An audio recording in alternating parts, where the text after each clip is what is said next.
Estamos aqui hoje para iniciar as comemorações do mês de outubro. O mês de outubro comemora-se a nível internacional a biblioteca escolar e o seu contributo para a aprendizagem, o conhecimento e a ocupação dos tempos livres também. Todos os anos, a Associação Internacional das Bibliotecas Escolares lança um slogan para reflexão. O slogan deste ano é: a biblioteca escolar é super. As bibliotecas escolares de todo o país aproveitam normalmente o mês de outubro, depois do início das aulas, para lançar algumas atividades e para divulgar a importância da biblioteca no contexto da escola. Penso que estamos todos de acordo que é uma coisa importante, não? Sim. Para assinalar a data, então, o nosso agrupamento, as bibliotecas do agrupamento, e quando eu falo em bibliotecas do agrupamento, vocês sabem que não é só a biblioteca aqui da escola sede onde nos encontramos. Nós temos mais duas bibliotecas, uma no Centro Escolar das Areias e outra no Centro Escolar aqui de Ferreira. Contaram este ano com a participação e a contribuição da Fundação Maria Dias Ferreira. A Biblioteca e a Fundação juntaram assim as mãos para divulgar de uma forma diferente as atividades que vamos fazer, chamar a atenção para a importância da leitura e dos livros. É disso que estamos a tratar. Eu penso que vocês todos já ouviram falar da Fundação.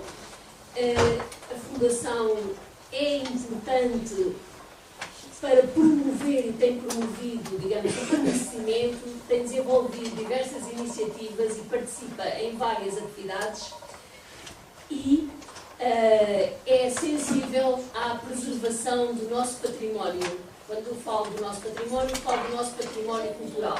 E o património do Conselho, o património cultural, envolve também o património oral. Vocês sabem o que é o património oral? Têm ideia?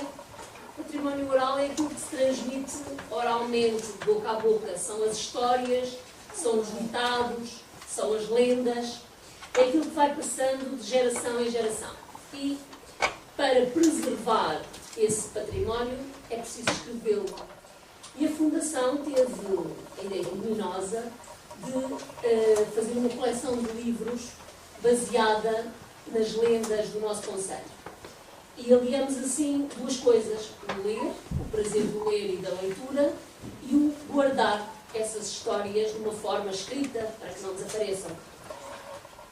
A coleção de que estamos a falar, e que vocês têm aqui os livros e têm também do lado de fora aqui do auditório, aborda lendas que todos vocês aqui de Ferreira já ouviram algumas. A lenda de Dornes, da Senhora do Pranto, a lenda de São Pedro de Castro e outras.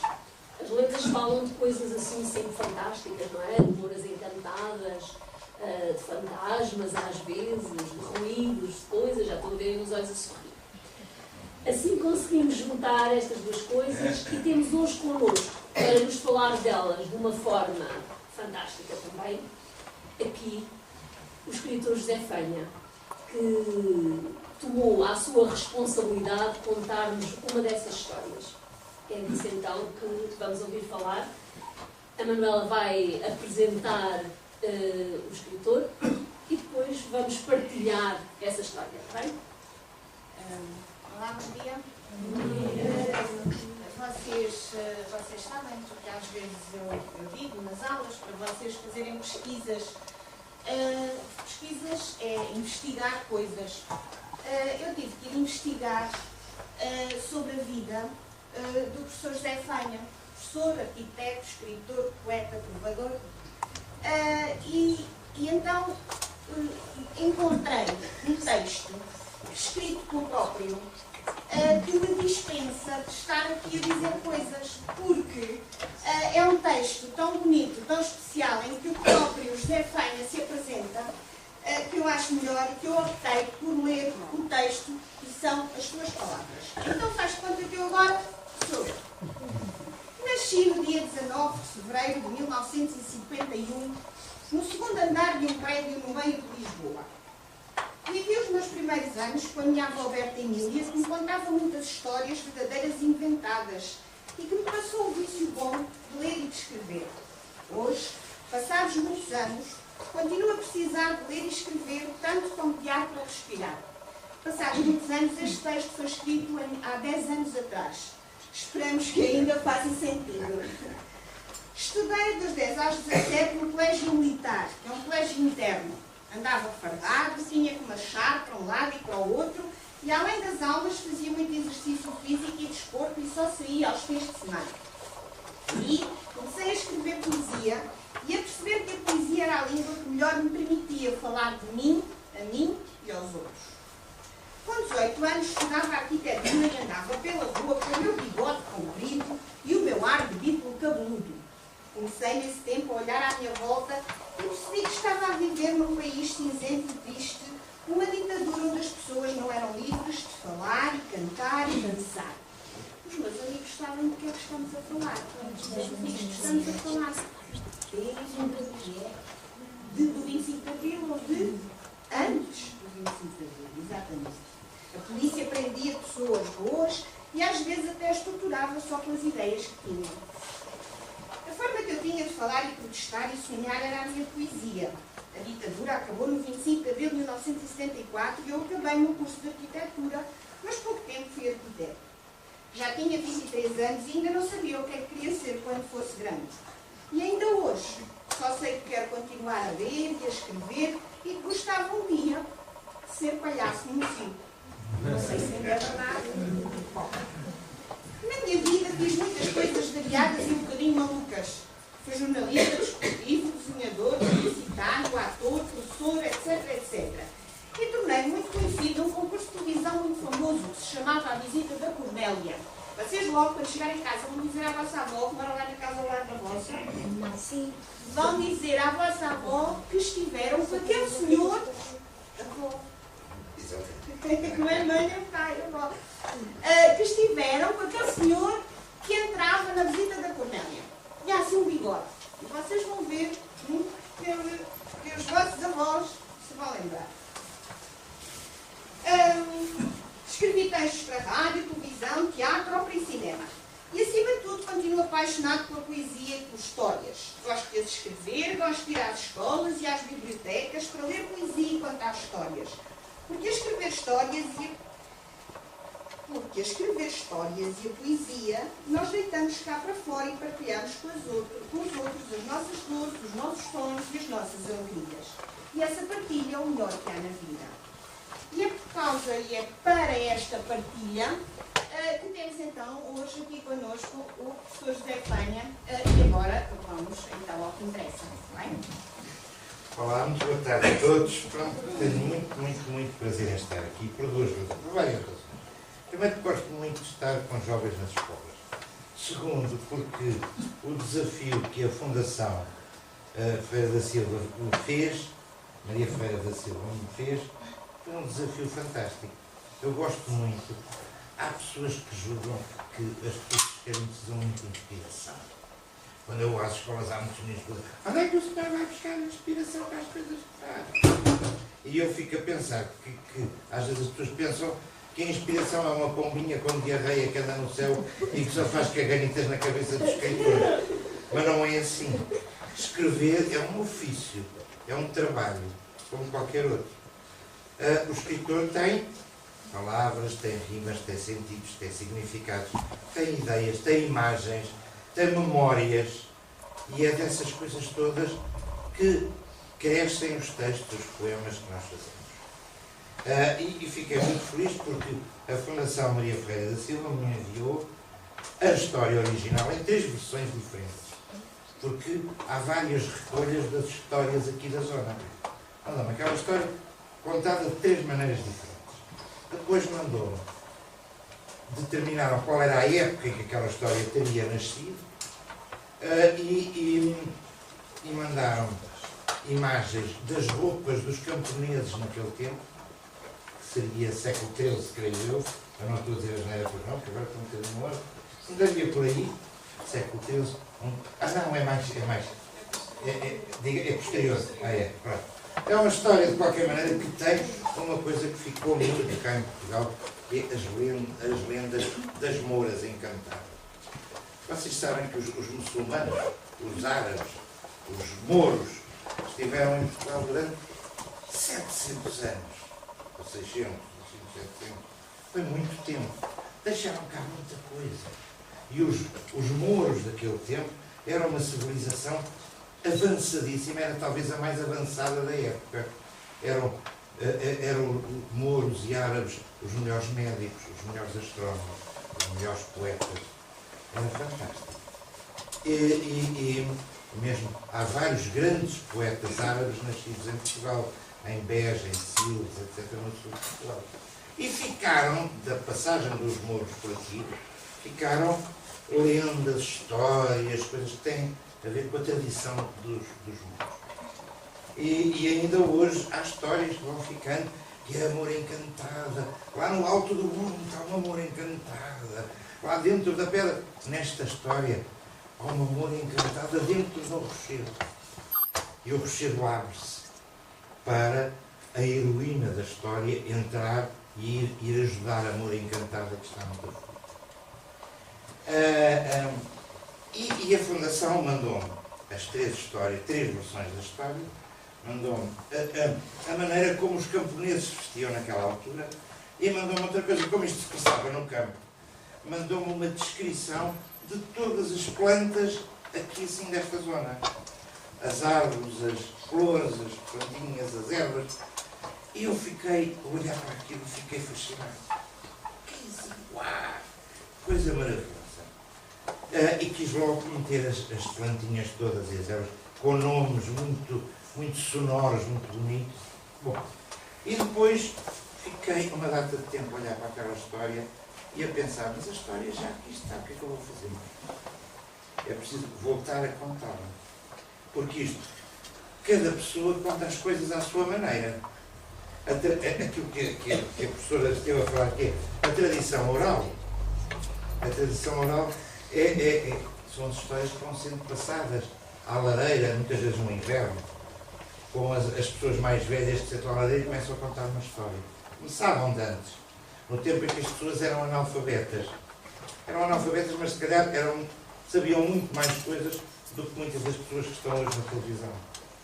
Porque elas sabiam, elas, sendo analfabetas, tinham uma literatura, que era uma literatura que passava de boca em boca. Não estava escrita, mas era uma literatura com coisas maravilhosas, com histórias maravilhosas, com lenga-lengas, com lendas. E então, eu olhei para aquela história, e aquela história pode-se resumir assim. Era uma mulher que vivia com o marido e com um filho, que é um filho, agora já não lembro qual é o filho,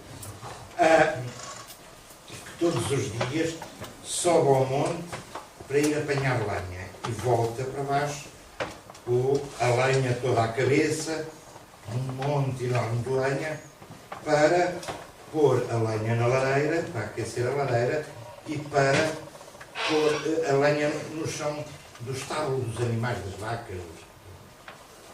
E então, um dia, aparece-lhe uma personagem que diz: há aqui uma Moura Encantada. É a Moura Encantada mesmo que aparece. Diz: há aqui uma princesa que está dentro desta rocha e que vai dar à luz uma criança, mas está muito aflita. Pode ser que morra, pode ser que não consiga dar à luz aquela criança. Esta mulher já tinha assistido ao nascimento de várias crianças lá embaixo na aldeia. Ela sabia que ela vai ajudar a Moura. Dentro daquela rocha é um palácio absolutamente maravilhoso, cheio de dourados e prateados. Bom, e ela ajuda a Moura e depois volta para baixo. A Moura dá-lhe uma cafeteira com bocados de carvão. É a recompensa que ela tem. E ela vai um bocado chateada. Estive aqui a trabalhar, a ajudar a Moura, e eu recebo uns bocados de carvão, uns tições. E quando chega à casa e quando entorna a cafeteira, os bocados de carvão transformam sem ouro. Bom, basicamente esta é a história. E eu fiquei a olhar para a história e agora o que é que eu vou fazer isto? Eu não sabia como é que havia de contar aquela história, não é? Porque ela já estava contada. E então a primeira coisa foi, já depois de muitos dias, eu li a história, olhava, andava para a frente e para trás, lembrei-me de uma coisa. Eu acho que é assim que funciona a imaginação. A nossa imaginação, uma das coisas mais importantes. Há aqui alguém que escreva diários. Um diário. Vocês são tão burros como eu. É verdade, eu também nunca escrevi um diário. Mas agora escrevo. Porque todos nós temos imensas histórias dentro da nossa cabeça. Histórias, coisas que nos magoaram, coisas que foram muito divertidas e que nos fizeram rir, memórias de pessoas da família que às vezes já morreram. Essas memórias todas são coisas que em todos nós são coisas de uma riqueza fantástica. Se nós não as escrevermos, essas memórias desaparecem. Se nós as escrevermos, elas ficam ao pé de nós e vão acompanhar-nos ao longo da vida. Então, eu estava a olhar para aquela história e fixei-me na mulher que subia e descia todos os dias para a serra para ir buscar lenha. E lembrei-me de uma imagem que eu tive uma vez, e de repente lembrei-me de uma imagem que eu tinha visto uma vez na Ilha do Fogo, em Cabo Verde. Eu estive há uns 3 anos em Cabo Verde a trabalhar e a certa altura estava na Ilha do Fogo. Vocês sabem que a ilha, que é um vulcão que explodiu há 2 ou 3 anos, a última vez. É um sítio mágico, maravilhoso, fantástico. É um vulcão com 3.000 metros de altura. É uma vez e meia a Serra da Estrela. E é uma terra que parece que está sempre a ferver. A gente parece que está a sentir que é lava, que não sei o que. É uma terra mágica. E nós subimos o vulcão. Depois há uma primeira cratera no vulcão. O vulcão é uma grande cratera com 12 km de comprimento. 12 km. Dentro dessa cratera, a 1.200 metros de altura, vivia uma população de 600 pessoas e que eram todas louras de cabelo branco, mulatas com cabelo louro e branco e olhos azuis muito claros. Depois eu já te explico porquê. E depois, dentro dessa cratera do vulcão, nasce outra cratera até 3.000 metros de altura. E já agora eu explico-vos porque lá dentro da primeira cratera do vulcão vivem essas pessoas. No século XVIII, é isto, eu adoro estas histórias. No século XVIII houve um pirata francês, foi apanhado lá, o exército francês, meteram-no num barco e queriam levá-lo para uma prisão terrível que existe na América, ali ao pé de Cuba e da Jamaica, isso tudo, que é a Ilha do Diabo. É uma prisão que ainda hoje existe, é uma prisão horrível, onde ninguém foge. E o pirata francês, o barco ia passar perto da Ilha do Fogo, a caminho da Ilha do Diabo. E esse pirata francês conseguiu soltar-se, atirou-se ao mar, foi a nadar e fugiu para a Ilha do Fogo. Mas eles foram atrás dele. E ele subiu o vulcão e foi-se esconder dentro da cratera do vulcão. E depois, os tipos não o encontraram, foram-se embora, e ele ficou lá a viver, e ficou a viver ali, e teve, com as mulheres que ali viviam, teve 50 filhos. E ele era lourinho, tinha um olho azul, e todas as pessoas que vivem naquele sítio são descendentes daquele pirata que era o Monsieur de Monterron. E ainda hoje aquelas pessoas são conhecidas pelos Monrons. Os Monrons são todos cabelo louro branco, mulatos, louro branco e olho assim azul, daquele azul d'água. É impressionante. Estas histórias surgiram, o que eu gosto é de histórias. E quando eu ia visitar, uma das vezes que fui visitar o vulcão, eu vi, aquilo é muito inclinado, e eu vi uma mulher que ia subir a encosta com lenha. Mas a lenha tinha para aí 2 ou 3 vezes a altura dela. Era uma lenha levezinha, não é? Mas eram galhozinhos e coisas assim, até porque ali não há árvores, há só plantas pequenas. E eu fiquei muito impressionado com aquela mulher árvore. Eu achei que aquilo era uma mulher que era também uma árvore e que subia. E de repente eu estava a ver esta história e digo assim, esta mulher parece mesmo uma mulher de árvore de Cabo Verde. E então foi isto que fez a faísca, que disse, pronto, agora já sei. A história, dentro desta história que eu me apetece contar, é a história da mulher árvore. Que veio lá de Cabo Verde, na minha cabeça, mas passou a ser uma mulher aqui de Ferreira do Douro. Pronto, isto era a primeira parte, para vos explicar como é que funciona a imaginação, como é que funciona a criatividade. Não é uma coisa mágica, é uma coisa que se trabalha a partir das nossas memórias, a partir de uma quantidade enorme de coisas. Vocês têm, com certeza, imensas coisas a partir das quais podem escrever histórias fantásticas. É só porem-se a pensar um bocadinho e começarem à procura dessa sabedoria que têm dentro de vocês. Muitas vezes vocês é que não ligam nenhuma a essa sabedoria, mas têm. Há aqui outra coisa que eu gostava de vos falar, que é, eu sou poeta, e já agora, para mim, a coisa mais me emociona é a mesma poesia, é a minha língua. A poesia é uma coisa que tem uma música, uma musicalidade. É semi-música, porque as palavras têm uma música própria. Por isso eu, quando escrevo prosa, também estou preocupado que a prosa tenha uma espécie de musicalidade. E eu vou-vos ler aqui uma brincadeira para vocês perceberem o que é que eu estou a falar quando estou a falar da musicalidade das palavras. Vocês ainda são jovens, mas já tiveram esta experiência. Quem é que já foi às compras com a mãe? Exato. Eu já fui casado mais que uma vez e já fui várias vezes às compras com as minhas companheiras. E é uma experiência um bocadinho. Porque é ali meia hora que a gente tem que estar ali assim e que a senhora diz, olha, vê lá como é que fica esta blusa. Não fica mal. Não fica mal, não. Estás a dizer só para dizer, olha aqui, a ver se está bem. Não está nada bem.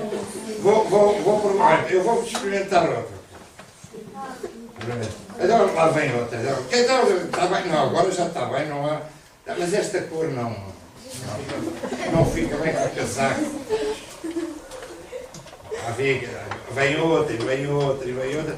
E ali meia hora garantida. Então eu fiz uma brincadeira que se chama, que é assim, se chama do avesso.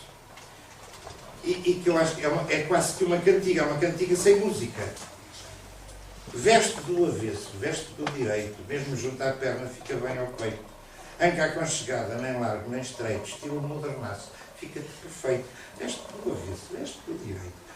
Palpa-me o tecido, sem ter um defeito, boas entretelas, pregas a preceito. Este tema faz um lindo efeito. Veste do avesso, veste do direito, todo cintadinho, coisa de respeito. Vai-te ver ao espelho, olha que escorrente, dá-te um certo toque, dá-te um certo jeito. Veste do avesso, veste do direito, que entre o vestido e o despido, eu aproveito e espreito.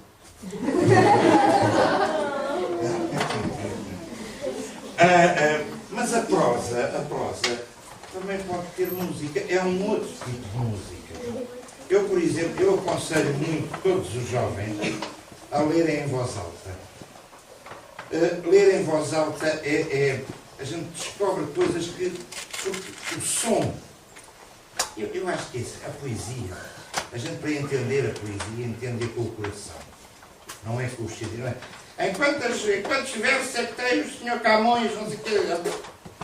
As pessoas por este caminho não percebem nada.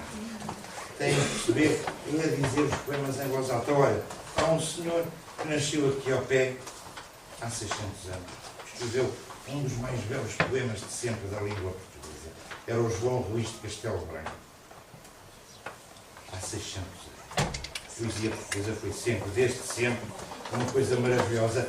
E o grande tema da poesia portuguesa foi sempre, quase sempre, a saudade que nós passámos o tempo a emigrar, a ir nas descobertas, a emigrar, Portugal sempre foi um país pobrezito, a fugir à guerra colonial, quando tivemos a guerra colonial contra Angola, contra Moçambique, contra Cabo Verde, e havia gente que queria fugir, outros que iam nos barcos para a guerra.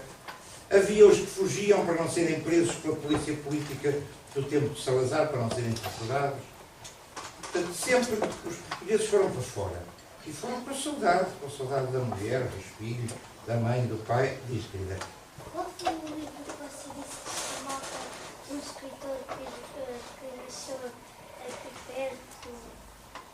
É isso que eu estou a dizer, sim. Não é esse o nome? Já vou dizer, peraí. É porque eu vou dizer o poema desse senhor. Esse senhor chamava-se João Luís e nasceu em Castelo Branco, por isso ficou conhecido como João Luís de Castelo Branco. E o poema chama-se Cantiga Partindo-se. É um poema de um homem que vai partir para o mar e que vai cheio de saudades da mulher e dos filhos e isso tudo. E foi escrito naquela altura como podia ter sido escrito agora. É assim: Senhora, partem tão tristes, meus olhos por vós, meu bem, que nunca tão tristes vistes outros nenhuns por ninguém. Tão tristes, tão saudosos, tão doentes da partida, tão cansados, tão chorosos, da morte mais desejosos, 100.000 vezes da vida.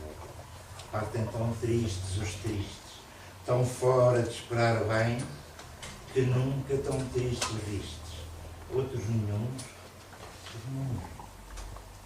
Vocês reparem uma coisa. Isto foi escrito há 600 anos. 600 anos. Este senhor não foi com a inspiração que escreveu este poema. Quer dizer, a inspiração dele foi a saudade. Mas foi com muita oficinazinha de palavras. Partem tão tristes os tristes. Vocês reparem como ele construiu esta articulação, esta música de palavras. Partem patati patatá. Estão a ver? A música a nascer das palavras que se vão juntando. E ele teve que andar ali a juntar palavras. Olha, esta não, tirei esta, vamos pôr outra e tal. Isto é tão engraçado que até ainda hoje, se vocês quisessem fazer disto um rap, quer ver? Partem tão tristes os tristes, estão fora de esperar bem, que nunca tão tristes vistos outros nenhuns por ninguém. Mas mesmo na prosa, há pessoas que juntam a fazer prosa, é só escrever o que nos vem à cabeça, mas não. É também procurar uma música. Não é a mesma música da poesia, mas é uma forma de música. Vai ali uma árvore a andar, havia de dizer quem a visse caminhando ajojada com aquele monte de lenha à cabeça. Parem. Não é uma canção, mas há um ritmo. Havia de dizer quem a visse caminhando ajojada com aquele monte de lenha à cabeça. Coisa de deixar a boca aberta, recortada contra o céu, uma árvore de copa enorme a descer lenta e pesadamente lá do alto do pneu.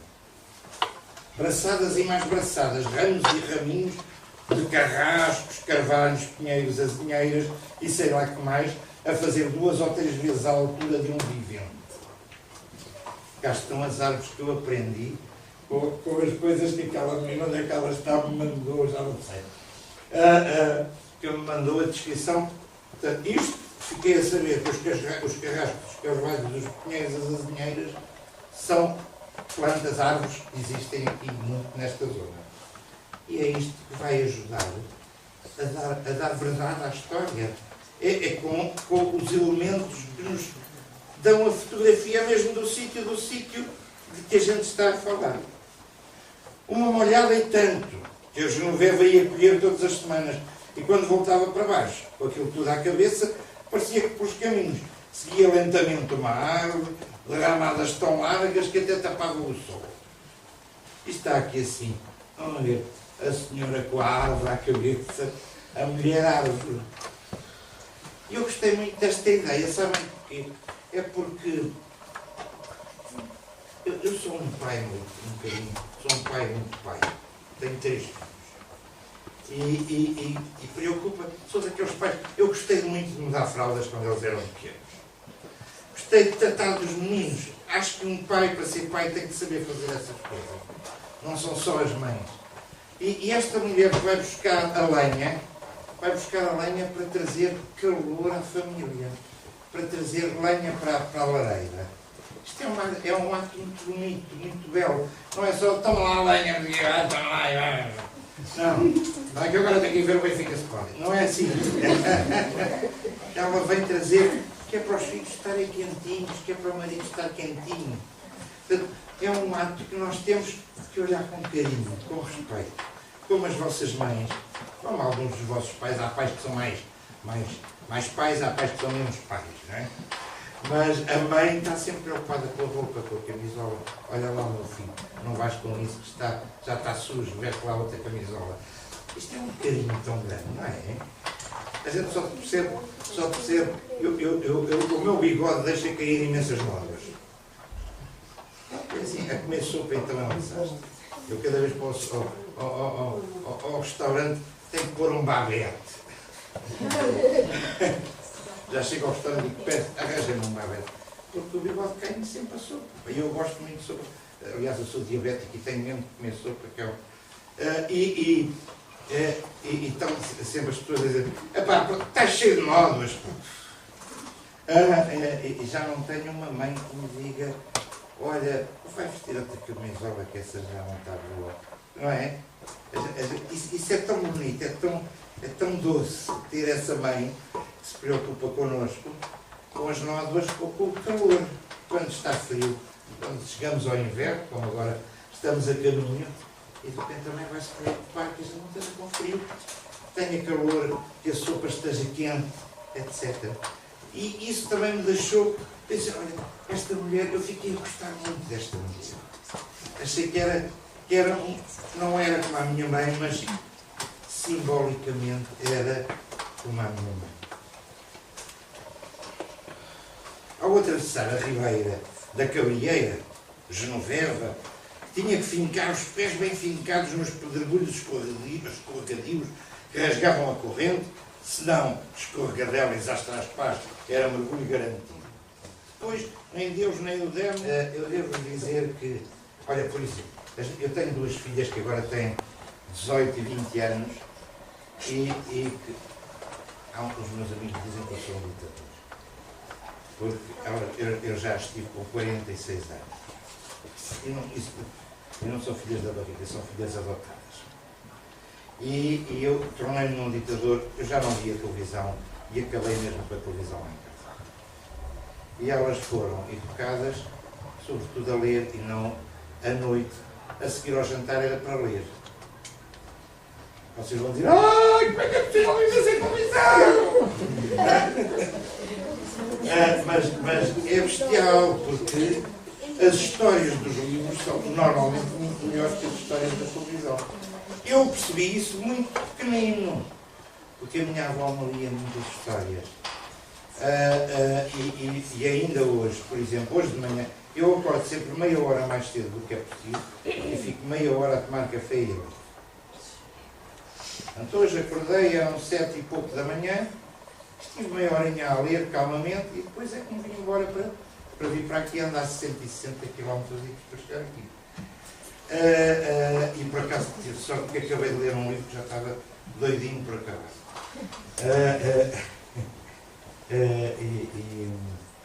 E a leitura é uma aventura.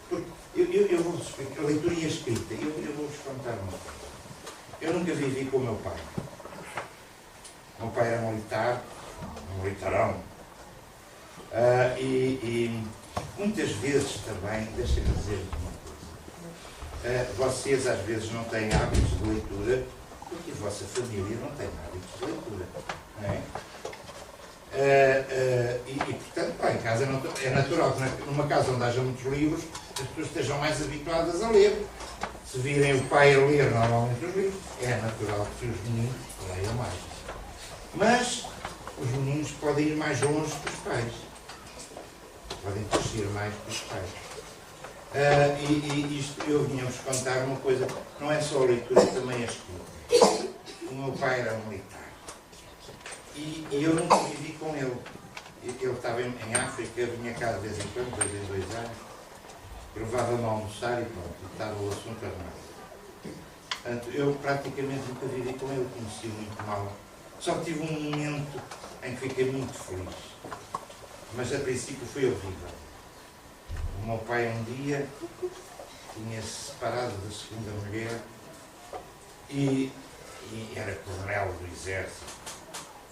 E ele disse, olha, vem lá a casa almoçar no domingo. Fazer uma coisa. Eu nem sabia que o meu pai cozinhava. Cheguei lá a casa e o meu pai estava a cozinhar a coisa que eu mais odiava. Eu odiava favas. E o meu pai estava a fazer com todo o carinho favas. E eu fiquei, mas pensei, bolas, o meu pai está a fazer uma coisa para mim. Pai, é um carinho que ele me está a fazer, eu não posso dizer que não gosto de favas.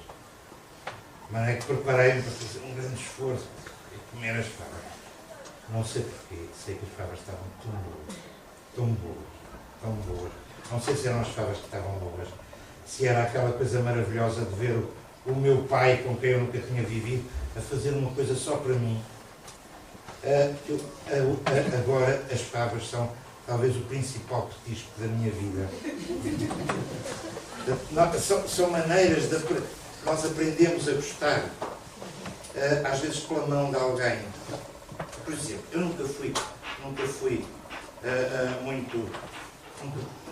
fui habituado a gostar de ópera.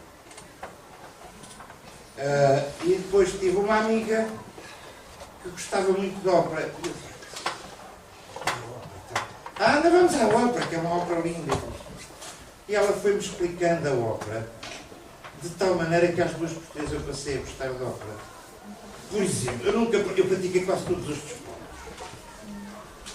Só houve um desporto que não pratiquei e que estou cheio. Eu não acredito. É uma muito querida amiga. Não sei o que está. E essa amiga levava-me à ópera e explicava-me a ópera. Eu não fiquei super apaixonado pela ópera, mas fiquei a perceber um bocadinho mais da ópera, porque a gente só gosta daquilo que percebe. Não gosta daquilo que não percebe. Eu estava a dizer que pratiquei quase todos os desportos na minha vida e mais tarde houve um desporto que eu vi que eu gostava tanto de ter praticado. Era rugby, que eu acho que é lindo. É muito mais lindo que o futebol.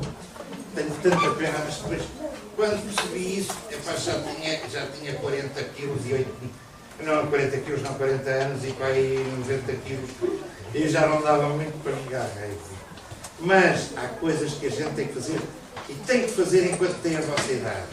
E descobrir a maravilha da leitura e a maravilha da escrita. Isto, voltamos ao pai, porque eu nunca vivi com o meu pai, nunca conheci com o meu pai, nunca tivemos uma boa relação e eu, há um tempo, ando a escrever um romance, não sei quando é que vai acabar, que se chama Pai. Eu não sei como é que ele é, mas eu estou a escrever um pai, que é aquele pai que eu quero ter. Não é o que eu perdi, que desapareceu, mas a escrever eu posso ter um pai como eu quero ter. Dá para entender isso? A escrever, vocês podem mudar a vossa vida. Vocês podem entender melhor a vossa vida. Vocês podem fazer coisas absolutamente fantásticas. A escrever e a ler. Eu acho que estamos mais ou menos na altura de acabar a sessão, não é, Cátia? Ou não? Eu não sei, professora. Não sei se eles terão alguma Pois claro, pois, eu esqueço-me dessa coisa. Há perguntas a que queiram fazer? Diz. Onde é que eu vivo? Numa terra que se chama Venda do Pinheiro, ao pé de Mafra.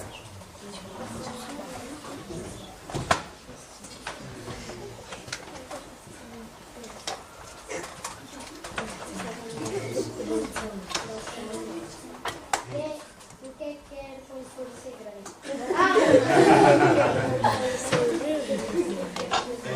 Eu continuo a achar que a vida é uma coisa maravilhosa. E que a gente, até cair para o lado, há de haver sempre mais coisa. Olha, uma coisa que eu adorava. O rugby tem a impressão que já não tem ninguém. Há assim umas coisas que uma pessoa... É por isso que eu digo muitas vezes à nova moda. Há coisas que se vocês não fizerem agora, nunca mais as fazem. Mesmo agora, com a idade que vocês têm. Se vocês não ganharem hábito de leitura agora, nunca mais ganham.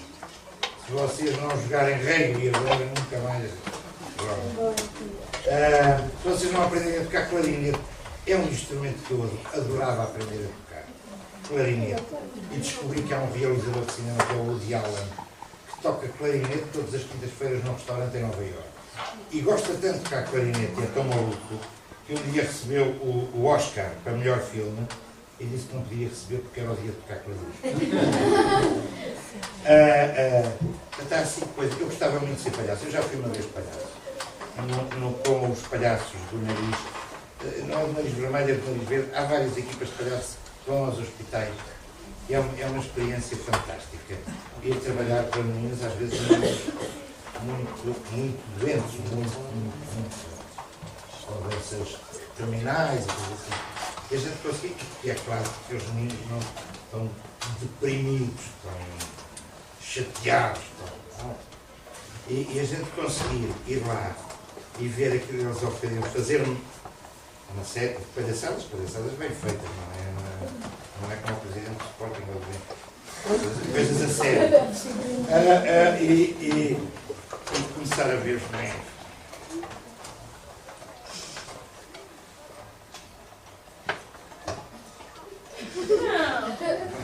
E de repente o menino está a rir.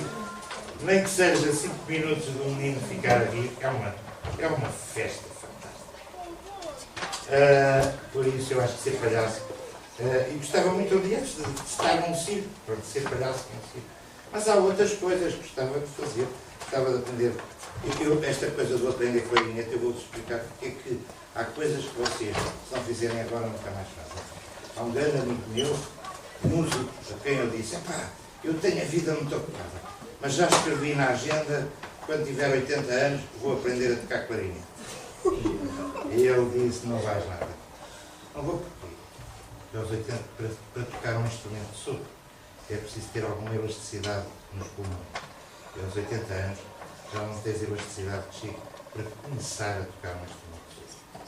Se já tivesse aprendido mais cedo, consegues continuar a tocar. Os pulmões já estão habituados àquele exercício. Para começar, não consegues. E eu fiquei bolas para isto da idade é fechado. Por isso, o que vocês não fizerem agora, depois não voltam a fazer. Há coisas, em cada dia que passa, há coisas que vocês perdem a hipótese de fazer. Mais alguma questão? Sim. Não vá, é a última.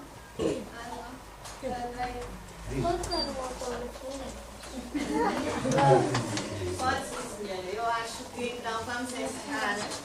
Vamos agradecer muito a presença do José Fanha hoje aqui na nossa escola e especialmente pelo Dia Internacional das Bibliotecas Escolares, mas também um agradecimento especial à Fundação Maria Dias Ferreira, que possibilitou isto mesmo, não é?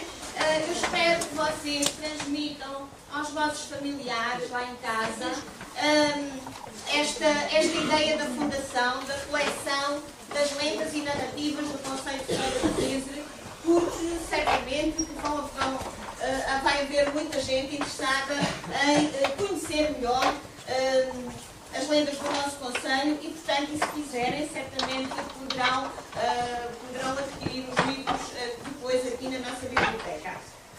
Muito obrigada. Muito obrigado. E salve palmas.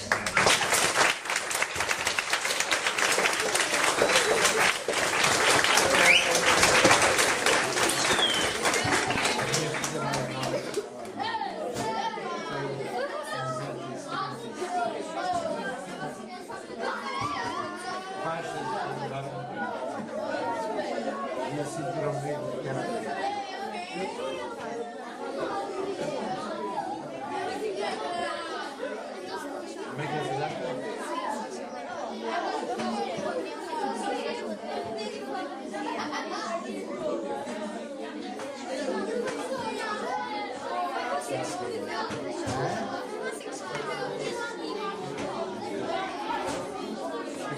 São 40 anos.